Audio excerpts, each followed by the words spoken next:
Hi, everyone. This is Marissa Santoro of In Our Shoes, INOurShoes.com, and the Gutsy Leadership System. Welcome. Today we have a special guest here at In Our Shoes, one that has a ton of really valuable, powerful leadership advice from a medical background. I'd like to please introduce you to Dr. Eugenia Gianos. She is the Director for Cardiovascular Prevention at Northwell Health and also the Director at Women's Cardiovascular Center at Lenox Hill. She's based in New York City. Welcome, Eugenia. Thank you. It's great to be here. So today, I'm really excited. I'm really excited for everyone here to learn what you're calling the top 10 rules of the game for success and leading in medicine. Top 10 rules of the game for success and leading in medicine. And for those of you who are not in medicine, like myself, who don't have a healthcare background, I promise that these principles will empower you in your shoes to apply them in any career, in any industry. And I'm really excited. Really excited to walk these through with you, Eugenia. So before we get started, let us know what really made you. Why do these principles matter? How did you? Why are these relevant today, especially being a woman in medicine? Absolutely. So my hope is really to give people advice that I wish I had received at the start of my career. There's so much that I've learned along the way that I'd love to share with other people to help them. And since I played a lot of basketball and other sports growing up, I figured that making this into a rules of the game for sports sort of made a lot of sense. And I sometimes use the analogy that in my own career, I somehow got to halftime before realizing that there weren't always referees around and that three-pointers, unfortunately, were only worth 2 points and that I kind of had to keep score myself, my initial belief was that as long as you had the skills, the talent, the work ethic, then this would automatically translate into success. But the reality is that we're never taught the rules of the game. So what I've learned really over the years is you need to choose a team that'll support you to succeed. You need to clarify the rules up front, and sometimes you have to even set the rules yourself before you start the game and know what the metrics are, know what the goals are, and what success looks like. And you need to stay focused on that end game, whatever that might be for you personally. Yeah, and you know what? I can relate to that because even in from a corporate background, football was often the rules of the game that was thrown in that world. And I really think that sports is really too often minimized in terms of how we navigate, right, and how we lead. And it's never, laid out for us. And I know that we did start this off here from a woman's perspective, but I know a lot of men. I work with a lot of men that also struggle with this. Not to make it a woman versus men thing, but in our careers, there really isn't a playbook laid out for us, is there? And it's our responsibility to figure that out as we're in it, right? And it's unveiling play by play, right? So I absolutely love that analogy. Yeah. So let's I agree. Let's I think for women it might be even more relevant at times, but absolutely everyone out there could benefit from just knowing the inside scoop and what you really need to pay attention to. Right, and keeping score, right? Not always assuming everyone. There are referees around keeping score. We have to keep score for ourselves. Yeah, I love that. So we're going to do a countdown here, starting with number 10. Know thyself. Know thyself. So tell us what that is, Eugenia.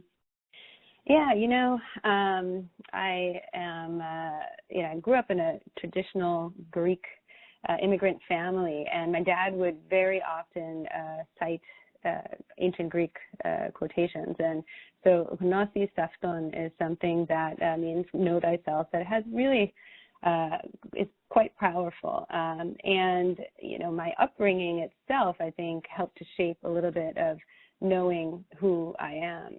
Interestingly, my immigrant Greek parents came to the Bronx and had quite an unusual family business, a bowling alley and a bar in the South Bronx across from Yankee Stadium.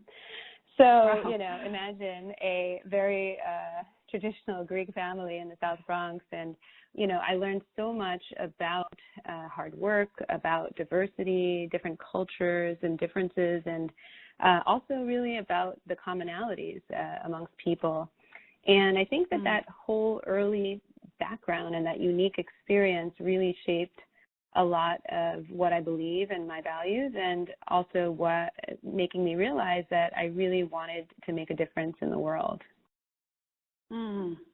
Incredible. What a sharp contrast, right? From coming from, yes. Being today a cardiologist and having an immigrant family. And yet, so important, right, to really show us that work ethic and teaching us what better education than coming from that type of background. I completely relate to that as well. Yeah, no, I relate. My father came from Sicily, and he was a longshoreman, and I learned a lot about hard work, although at the time didn't see how it related until I was an adult. But and interestingly enough, you were right. You said it was across from Yankee Stadium, so yet again, tied to sports, right? It's seeing firsthand what the game is really like. That's right. And know thyself, what I really love about that, and let me just see if I can pronounce this right, Eugene. I'm going to take a stab at it. Nasi Safton, is that right? Yeah, you got it. Nasi Safton, know thyself. Ah, what I love about great. that principle, yeah, thank you. It's the first time I've ever spoken or tried to speak Greek. What I love about that principle is that it's so tied into it's self-awareness, and really being clear here in our shoes. What we believe is, you have to be clear on how you're being perceived and how others perceive it. How you see yourself and how others are perceiving you. So if you're not clear, if that clarity is not there, then you really can't expect everyone to really be receptive to you, especially as a leader. So I love that. Yeah, I know you that. definitely teach very much based on that principle, and I think sometimes it takes work to truly understand, what your true values are and what, is unique about you, and to really stay true to that character. Yeah, and we are a unique spirit. Love that. Number 9, think big. Start small, but most of all, start. Tell us more about that. Absolutely. I think over the years in my career, I started to think on a bigger level on how much broader I can make a difference. Actually, I do remember growing up in the Bronx, in retrospect, that one of my Sunday school teachers used to say, you just have to make a difference in a small corner of the world, is the way he would teach us, which is actually something that stuck with me quite a bit. But I realized that, you can have so much greater of an impact, and you can really think on a much bigger level.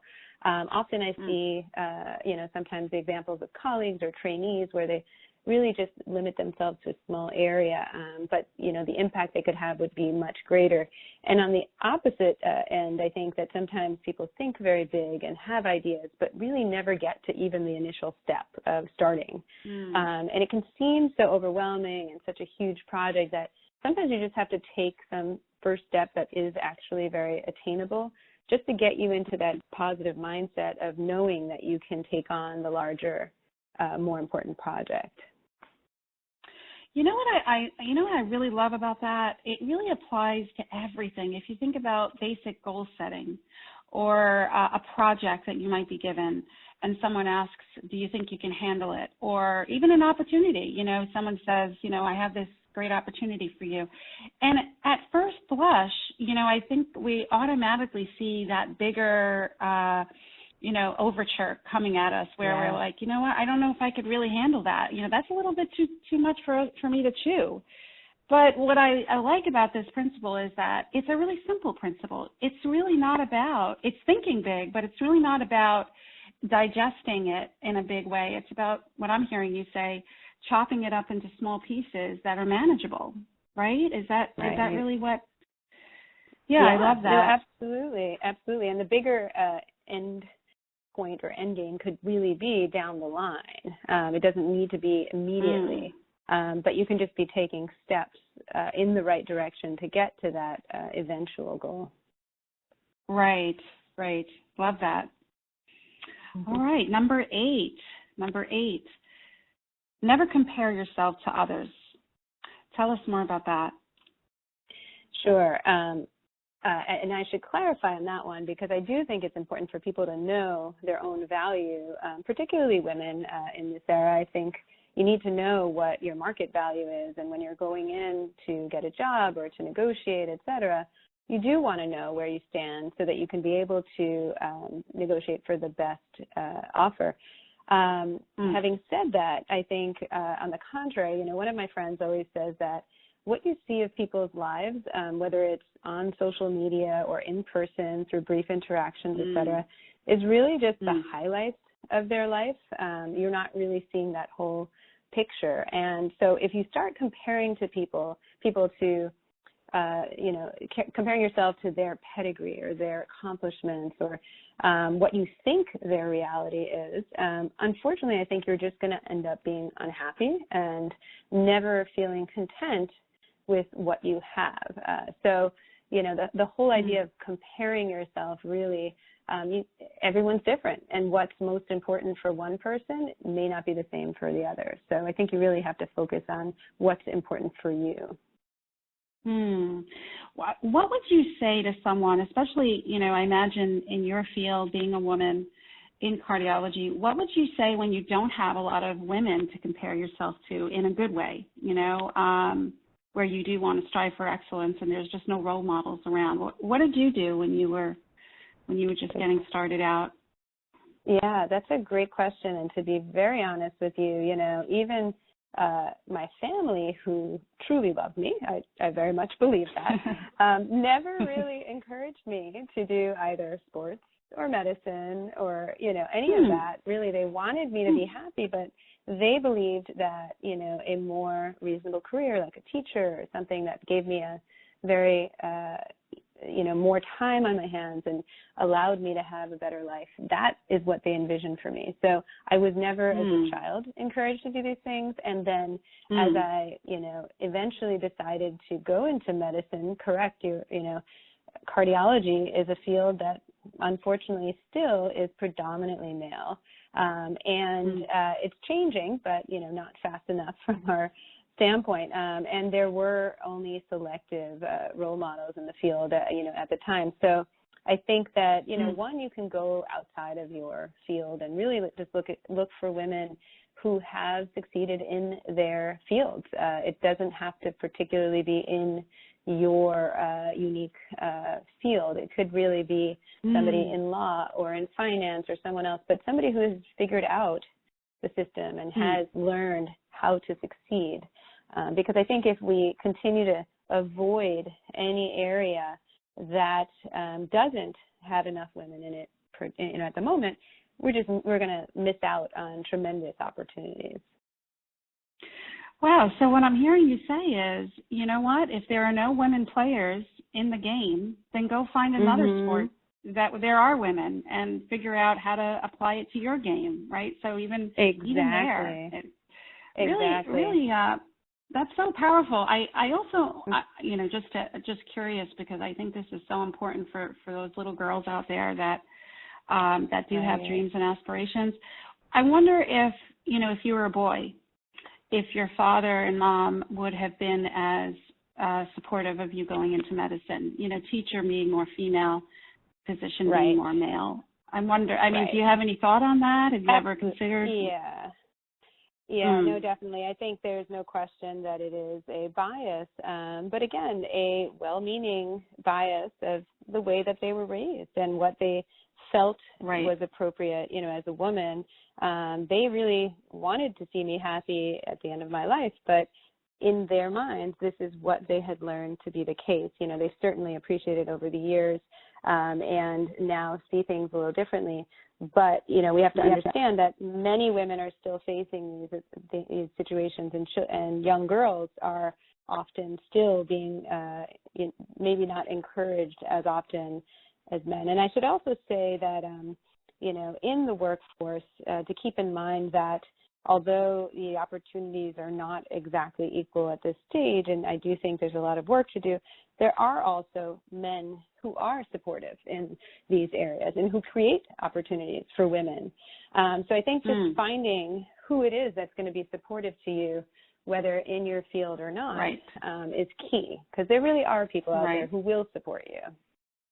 Right. If you're willing to recognize and just pick up your head and see who is doing it, what I like to call look up the ladder, whether it's in your organization or external, literally look up the ladder. I'll just share a personal story that I feel really relates to what you just said.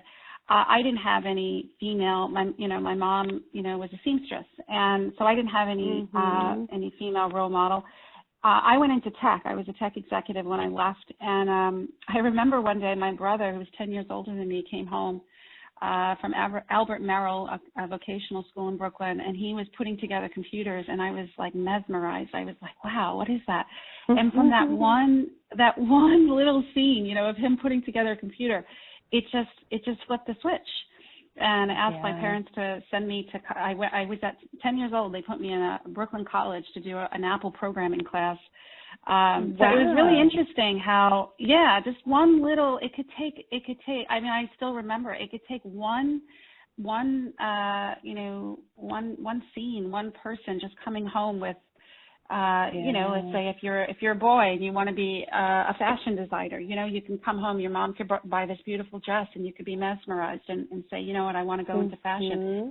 So really looking up and seeing what is it that what really brings me joy, what triggers the things that I love, and being willing. I think there's I think it's fair to say, even though you had that instinct to go into medicine, I think it's fair to say there was also a bit of resistance there, and really overpowering any resistance to just sort of succumb to what your parents and everybody around you would want you to do as a woman, as a Greek woman, as a woman in the South Bronx, right? Like there was, I can just imagine, like, if you've ever seen, any Greek movies or any, anyone, it's a cultural thing.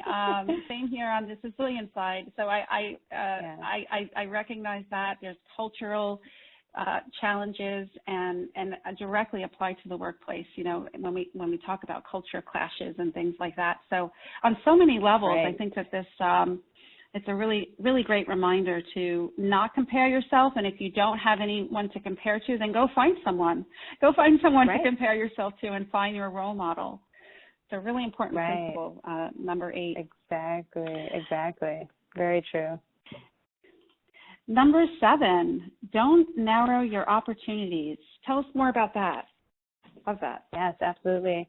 I think, I do think of your example, honestly, when and other women that I know actually who have left one industry and successfully created an entirely different, amazing career for themselves in another.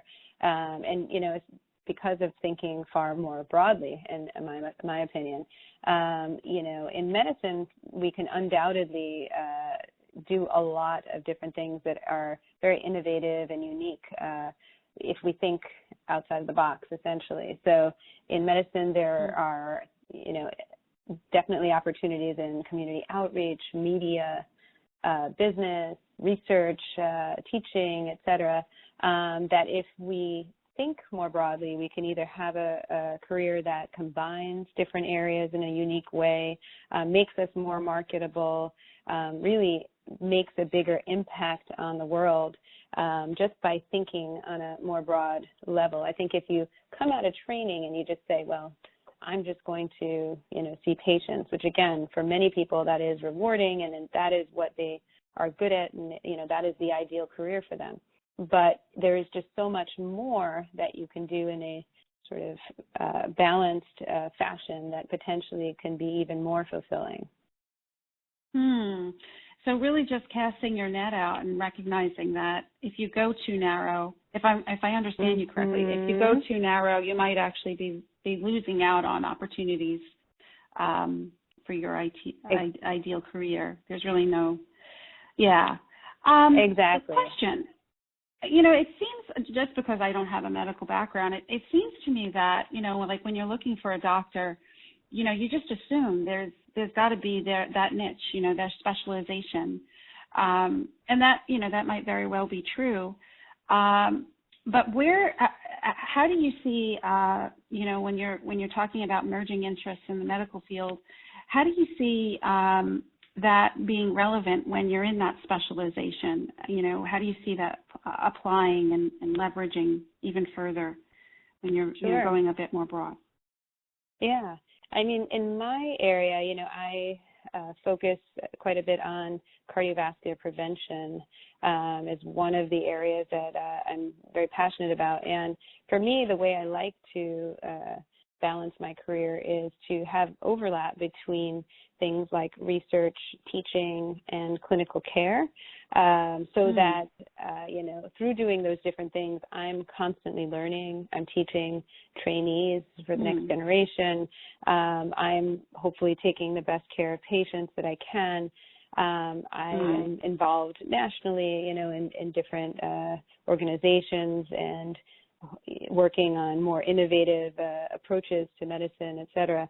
So I think that in doing that, a specialist can potentially get an even greater expertise in an area. Having said that, they still need to see patients, I do believe, to really stay relevant and understand what's needed on a clinical level. So, it's something that can, certainly doing research and teaching and all these things, I think, can expand on your ability to care for a patient as long as you continue to preserve your clinical skills. Yeah, it all comes full circle, really. And I don't think that many of us have the expectation that we're going to have an education when we see a specialist, but it would be so nice, when you sit down with someone and they just lay out your options, they explain, they take the time to give that step by step. I don't think it's, it's certainly not what anyone expects, but I know personally when I see a doctor that feels almost like they're educating me, they're taking the time to explain. Yes. It really does make a difference. I think for me being on the other side as a patient, it really makes me want to refer them. It makes me feel like I'm cared. I'm not just a number. I'm not just part of, their practice and making them more profitable.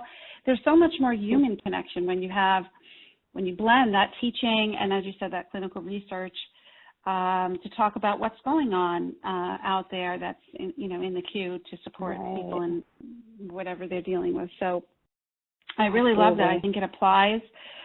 For myself, when I was in corporate, I was in financial services and cut over to a brand new industry, right? Leadership training and coaching. But when I look back, I was always writing. I was always teaching. I wasn't officially a teacher. I wasn't officially a writer, but those are the things that I really enjoyed. And so I really relate to that when you talk about not narrowing your opportunities. It doesn't have to be running 3 jobs at once is really what you're saying. It's just part of what you do, and it's almost like the backdrop, but it still can come in the forefront when you're doing, when you're in your specialization and doing your thing. Yeah, I love that. Exactly. Number 7. All right, so number 6, share selectively. Tell us more about that. What do you mean by that? Share selectively. Absolutely. I think that if anything, my perspective on, relationships and in terms of interactions and whatnot, I tend to be a very positive person, and I am very trusting, of people in general. But I think we have to be careful not to be too naive, and being careful about who we share information with.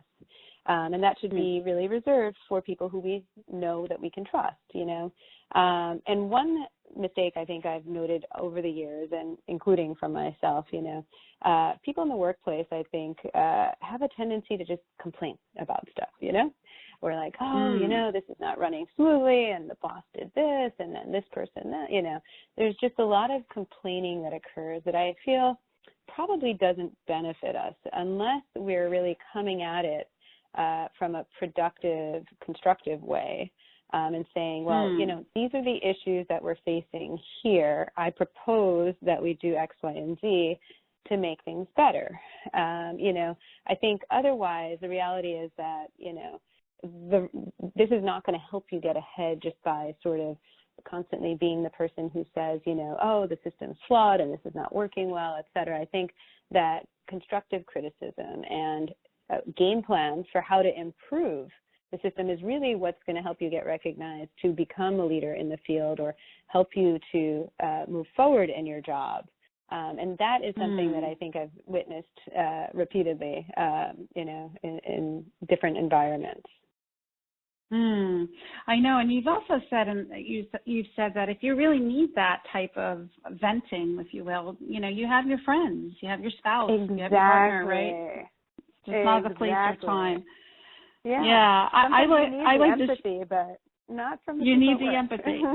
Right. Yeah. It's really just noise. And going back to culture, you really, I know we can't measure this with a knife or anything, but it really can. It's like, it can really change and shift the energy on a team, in a workplace, where if you have one constant chronic complainer, or even a few, because it spreads like wildfire, they will find their village, they will find their like-mindedness, right? And it'll grow, and that it can become systemic.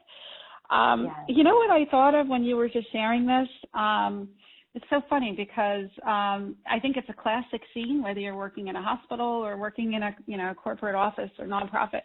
I thought of when you're sitting around with your team, there's a manager leading the group, and he or she is making proposals and planning, and everyone's bobbing their heads, yes, yes, yes, yes, and then everyone leaves the room and slowly, walks out. And what do you think is going to happen? And, you get 2 or 3 people in the hallway and say, what are they thinking? What? That's going to be a complete failure. This is so not going to be productive. Right. This is going to, and yet no one wants to speak up when they were in the meeting, right? They want to, but they're perfectly happy to whine and complain and blame after the fact.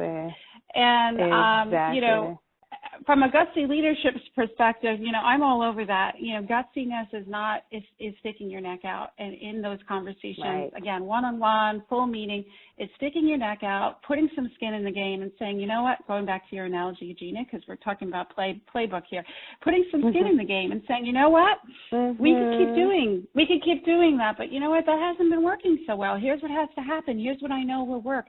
And where I see people really getting caught up in that is that sometimes they don't really know 100% certifiable that thing will work, and so they won't speak up. Right.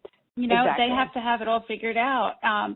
So in a leadership point of view, sharing what you believe is what I take away from this principle when you talk about sharing selectively, and and really, and of course, going back to what you said, trust. You have to feel like you're in a safe and trusted space. Now, that doesn't mean, as you said, constructive criticism is good. It's a good thing. It's how creativity comes out, right? Yes, absolutely. But if everything is sort of running smoothly and going, play by play with no issues, then probably there's something going on there. And so, so sharing and speaking up, and really, I really love that. That's great. So thank you for that. That's a key one. Number 5. Oh, this one I love. Don't get in your own way. Tell us more about that. Absolutely. Yeah, I think, the main way that I've noticed people get in their own way is really just not feeling confident enough in their own abilities to take on, more important things or ask for more important things. One of my friends, I always try to get on her case about this, but she said to me, it would be good for me to get more public speaking opportunities. That would be great in medicine, and if you have any connections. And I was like, sure. I've been working for a while. It's very simple for me to ask somebody else if there are any connections. So we connect her to this great opportunity to speak, and she is exceptionally qualified to give a talk in this arena. And she comes back and she's like, oh, no, that was like too good of an opportunity, actually. That was way too high level for me. If in fact she was out of her league, I would respect her and be like, you know what, she knows exactly what she can take on. But the reality is that she was far more qualified than anyone else they would have had, coming in to give this talk. So, from my standpoint, she stands in the way just because she doesn't know her own value and doesn't have the confidence, to sort of promote herself and to take on those bigger opportunities. So that's a really common thing that I see. And sometimes it's a woman thing, to be honest. I do think it's more commonly noted in women that, they put in far more work before realizing that they actually have a similar value to men and skills and abilities, et cetera. So definitely something that I'd love to see changed. Yeah, and I would say number 5 is probably why I left corporate America. So you really hit the nail on the head. I had started out initially, with women's leadership.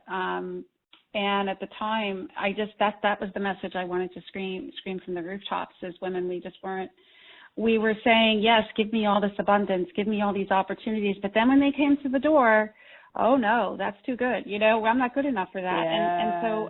And I worked with a lot of really, really smart, intelligent, hardworking women. And as you said, men as well. It's not just a woman thing, but it's almost like when we get it, it's like we're pushing that abundance away. It's almost like a compliment, right? You get a compliment, but you don't accept the compliment. Exactly. And changing your mindset of what's possible and what's not. So definitely something we have to change. That's more of a mindset thing. But no, so I guess the takeaway from that is, in order to get out of your own way, what would you say would be if you had to do one thing for this principle to get out of your own way, what would be the first step someone could take in your mind? I think that just looking back, even myself, I would say there just came a point where even I was going to give grand rounds at different places, and I said to myself, well, am I truly an expert in this field? Am I, the person to give this talk and everything?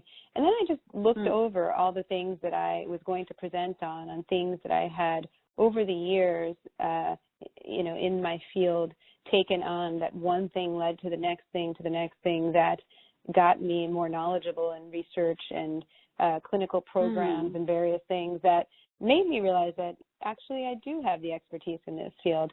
I think just sort of reflecting back on what it is that you've done and what, you've accomplished, or what it is that makes you expert, and think very fairly compared to other people, whether or not you think, you have that expertise.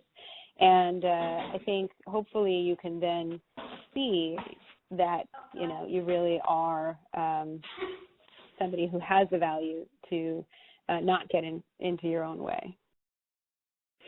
Reflecting back and laying it all on the table, seeing what's actually in black and white is what I'm hearing. That's great. No, great advice. Yeah. Number 4.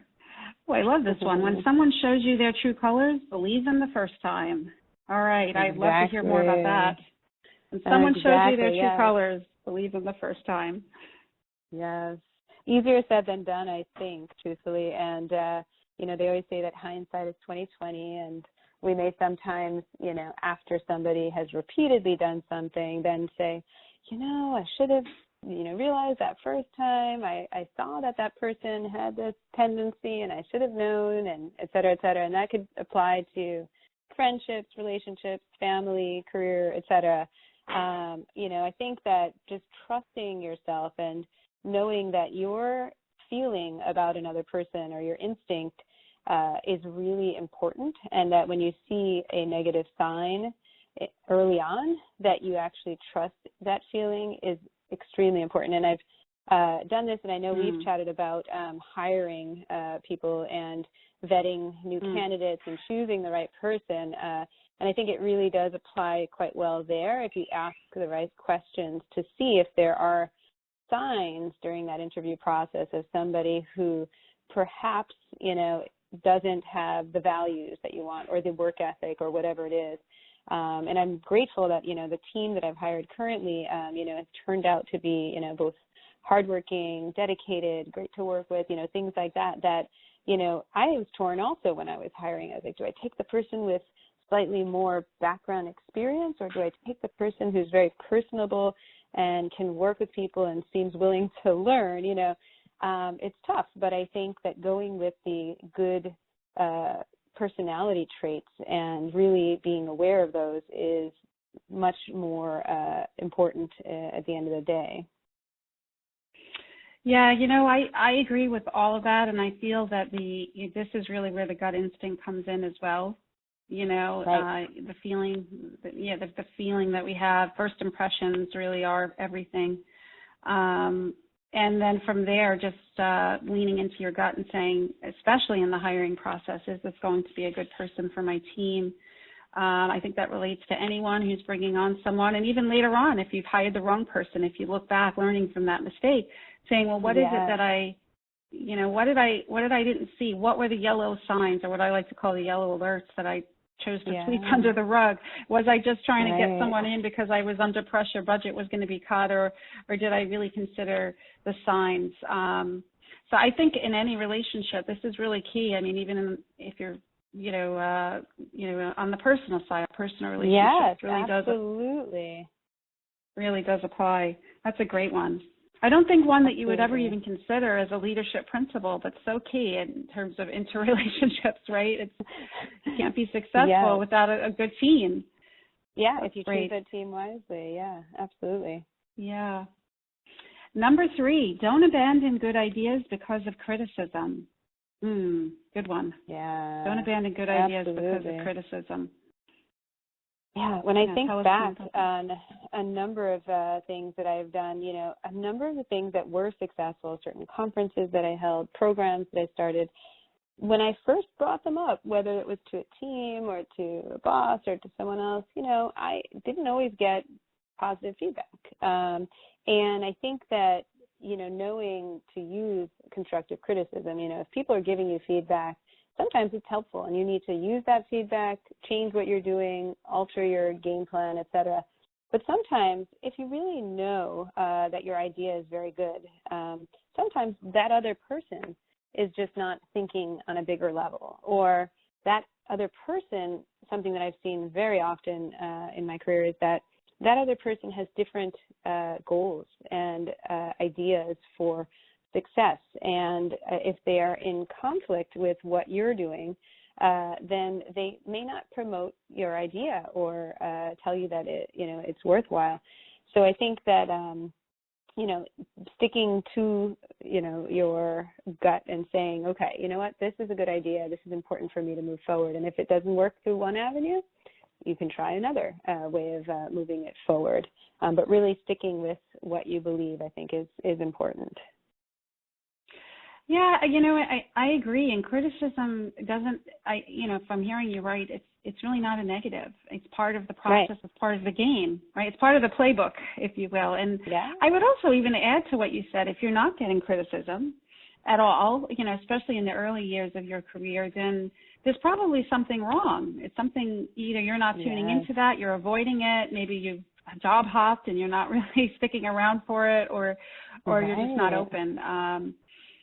So criticism is definitely key. It's productive, and it helps us grow. If you think about growth, right? Course correcting, even on the sports level, right? You have to change your play if a certain strategy doesn't work. Exactly. I love that. Number 2, opportunity. When one door closes, another one opens. Yes, it does. Tell us more about that one. Exactly. I feel like life is just, that's sort of the rule of life. There's something negative may happen, but then something positive comes along down the way, and something that we would never have anticipated, truthfully. And far too often, I think I've seen people get caught up in some opportunity that was lost. And they can't get away from the fact that this opportunity is no longer there for them. And so much so that literally like an opportunity that is 10 times better than that opportunity comes along, and they're still so focused on that one opportunity that they had set their mind to that they don't even see the larger picture. And that, I think, is something that you just really have to not, you just got to move along. If something didn't work out, say, okay, this didn't work out. So how am I going to accomplish my goal anyway, even though this opportunity did not work out? And truly, I think that a lot of things that I've noticed in my life is that when I thought something, was going to potentially be the end of the world, or seemingly so, there was always something better down the line. So I think, adapting your mentality to quickly adjust and say, okay, no problem, that didn't work out, so I'm going to move on to this next great opportunity. Absolutely. I love this one. I love this one because it really highlights the fact that everything really is a learning experience. And when one door closes, you have to really take a step back, not necessarily when you're in it, but after, when things have sort of settled down, you're able to process and say to yourself, what can I learn from that? What would I have done differently so that the next one is even better? And there's always something better along the way. Yes. From a spiritual perspective, I'll just add, if you meditate, if you do yoga, or however you try to quiet your mind, that's really what all these different practices are. I know I coach people who drive. They do long drives, and they say, you know what, Marissa, that's how I quiet my mind. But I would even say whenever you're doing something that quiets your mind, and you're in a really peaceful state, and bad news comes in, so, just think you're having a great time. Maybe you're surrounded by friends, family, or you're meditating, whatever it is, you feel like you're in a really great state, and then bad news comes in, and you say to yourself, wow, how could this happen? I'm feeling so good. Like, this is so in contrast to how I'm feeling. What I do want to say about this, and this has happened, I'd say in so many ways for myself personally, and I have some funny stories of people that I've coached where bad things happen when they're feeling so good, right? I will say, when you receive bad news and one door closes, when you're in that high-flying state, just know that there's a reason and there's something better coming down along the way. And you just don't know what it is, and you have to be really open and embrace that. And just say, wow, what I like to call being a reverse paranoid, and saying, wow, I wonder what else could be happening. What else, what other goodness can be coming my way, I know it's hard to say that because when we're in it, but I find, from personal experience, a funny story, I was coaching someone many years ago, and she felt really confident. She was doing great in her career. And then she had this horrible accident where she was in a cast in her foot. And she did a lot of travel, and she just felt like, wow, this really brought me down. But she turned it around, and she realized that once she had the cast on her foot, she realized that this was actually an opportunity for her to speak to strangers, which she never did in the airport. So she said, had I not broken my foot and been in this cast, I never would have attracted all these strangers to help me, and it got her more comfortable to put herself out of her skin. It was a blessing. But I have tons of different, things that I can relate to that. So I think that also goes back to trusting your gut, trusting your spirit, and recognize that bad news happens for a reason. And I love what you said. I really love what you said, Eugenia, when you said that sometimes we can really fixate on that door closing. And when you fixate on that, you're actually pushing away anything that might be coming around the corner. Energetically, right? We're really pushing it away. So really helping yourself. Love that. Right. And number you one, be open to those opportunities. Just being open. And number one, which I love this. This is my personal favorite. This is my my mantra. Trust your gut. My number one principle as well. Tell me more about that and trusting your gut. Love that. Absolutely, yes. And I know that is indeed, the principles of your program. If anything, that you are encouraging people to really make decisions based on their gut. And, that's something that I definitely feel is important. I do think that I've gotten to a point where in my life I'm very satisfied with my career overall and the balance and what I'm doing. But I think that a lot of that, and, in my personal life as well, is because everything is one system. I would say that I basically apply the exact same inner beliefs and morals and what I think is right to everything that I'm doing, so that not only has that helped with my success and trusting my gut and what I think will get me to that end point, but also just allowing you to feel balanced and feel fulfilled and not actually feel conflicted about what you're doing. So it kind of helps you both with succeeding, but also with just being content in life and being happy with your decisions and with the balance that you have throughout your life.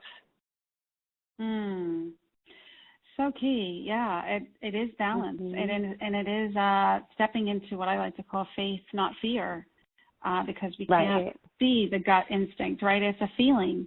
And I think looking back at these other principles you've just shared, all of this is based on feeling into where you are, where you need to be, what play you have to make, what conversation you need to have, who you need to look up to. It's all about trusting. You could take all of these really and apply the gut instinct. And, absolutely. From your story, it definitely sounds like, at a younger age, you made that decision to trust your gut and go in a different direction that, in spite of what was in front of you, in spite of, good advice from people who care and love you. And so for all on the contrary. Go ahead.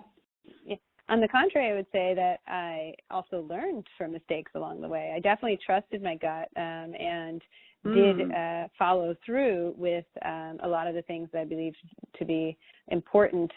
But, I feel like, had I known a lot of this early on, it perhaps would have taken less effort to get to where I am, or I wouldn't have learned just by making the mistakes if somebody had sort of instructed me earlier on. And that's something that, I'm hoping to share.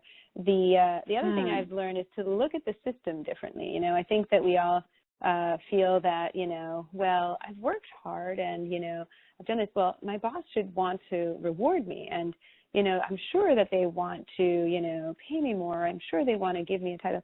But, if you look at the system, you have to keep in mind that your boss's job is to keep this whole system running, and, I've learned not to take things personally. It's not like a one-on-one thing that, your boss is now making a decision individually with you. They're really making this decision, with respect to the whole system. So, one, either you prove your value, you sort of show the metrics that you've attained and you get to the point where you are able to show, your boss or the system or whatever it is, your value. Or if you really aren't able to do that, you need to be aware of what other opportunities there are out there. So I think just viewing the whole system with a different perspective is really, really important if you want to succeed. Yeah, and what I translate that to is putting yourself in their shoes, right? In your manager, your boss's shoes, and saying, there's absolutely, I love that. I teach a lot about metrics. And speaking their language. And a lot of it is also not taking it so personal. There are real numbers attached to your success. We have to measure it. But that doesn't mean, from what you just said, that you have to, necessarily limit yourself. There still are other opportunities where you can do that. If those measurements or those metrics don't align to where you are or where they are. Exactly. Yeah, no, I love that. Really, this is really powerful advice. What I love about all these principles, Eugenia, is that you're a woman in medicine, but they absolutely apply to anyone in any industry, any career, especially even, going out to those listening here, if you were like me, in a steady paycheck, a corporate job or any job that you've been in for, 10 plus years. This also applies on the entrepreneur side, whether you're working for an organization, a hospital in practice, or now you're going out on your own. This really does apply, and also whether you are a woman or not. Right, but certainly on the female side, this speaks volumes. I know women listening here, are definitely relating to all of this. But really just taking these principles, and we'll lay them out for everyone to download as well as the recording. And just see whatever, I would advise anyone listening here, just see wherever any of these really show up, even if it's just one principle where you may not feel like you're showing up in your career in that way, and what you can immediately apply, and trusting your gut and whatever is coming up to you and speaking to you right now from what Eugenia and I had shared. Take that one principle and just run with it and see where your gut, leads you, and apply it, because there's a reason why that's coming through right now. Nothing is really ever random, and why we get ideas and why things just spark. So really run with that, and you have the recording.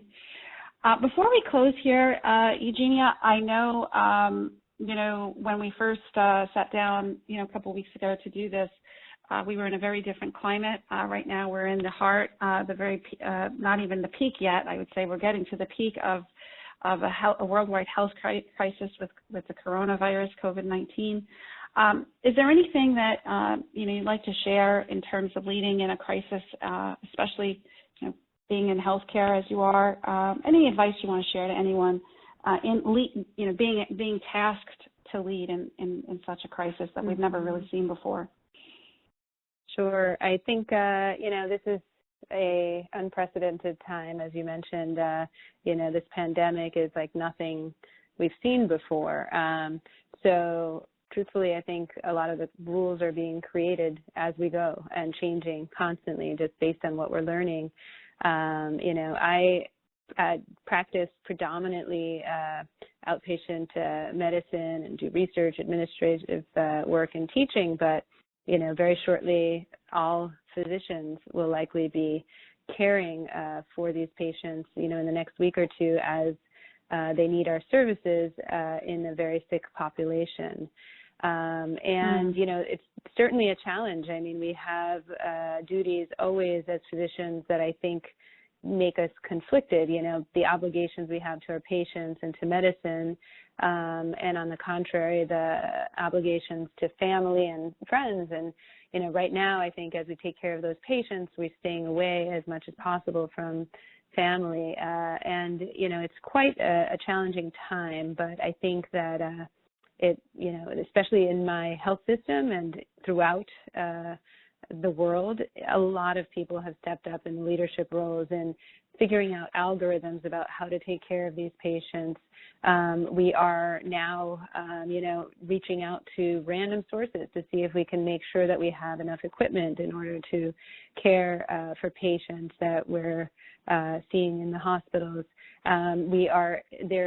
Even in China, they've done a tremendous job of, while working, doing research simultaneously to collect data to then help the other countries along in the later stages to be able to care for these patients. So, I think that these are times of crisis, but they're also times of opportunity. As a preventive cardiologist, one of my goals is to move forward with telehealth and to be doing more of that for lifestyle change. And telehealth has now been moved to the forefront because of, an unfortunate condition. And then teleconferencing, I work in a very large health system where I started a lot of conferences across campuses, and we've started using teleconference, but that has become another common modality that, there are going to be, a lot of challenges in the next few weeks, and it is going to be a stressful time, but it's also a time where I think there's a lot that we can gain, and, certainly a positive, something positive to be gained. Yeah, no, and even hearing you speak about all of this, being in it right now, right? You're in the thick of it. I'm hearing also so much good change that can come out of this. New types of leadership and really learning as you go. And what you even said earlier, that research and that all of the teaching and education. What a great time to really apply that after the smoke has cleared, and how we could, prevent something like this again, if it's even possible. But staying educated and getting into a modality of arming together to get the information out there as fast as we can. So thank you so much. I mean, from all of us here at In Our Shoes, I think having you on today was so valuable in terms of leadership, but also, I'll just say that you don't really hear You don't really hear a lot of people in the healthcare field speaking on principles like this. So for giving us your time and during this busy period, especially, we're very, very thankful that you were able to make the time here. And again, for all of those that are listening, if you would like to be in touch with Dr. Eugenia Gianos, we have contact information at the end of this page. You'll find her Twitter profile and some social media profiles that you can reach her on, her email address. Again, Dr. Gianos is the Director for Cardiovascular Prevention at Northwell Health. She's also the Director at Women's Cardiovascular Center at Lenox Hill, based in New York City. And of course, if you need anything and you can't reach her, please reach out to me here at marissa@inrshoes.com. That's inrshoes.com. Thank you so much, Eugenia. Very incredible advice, and definitely to last a lifetime, really. It can be applied, could have been applied 20 years ago or 20 years from now, and that's really why we keep doing what we're doing, to pay it forward and learning as leaders in our field. Thank you so much. Absolutely, and I hope that more people can really learn from all of the principles that you've been trying to put forward, because as you said, they apply to all fields and can improve many people's lives. Thank you.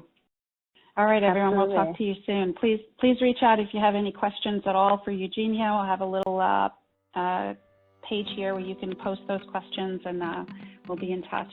Thank you. Bye now.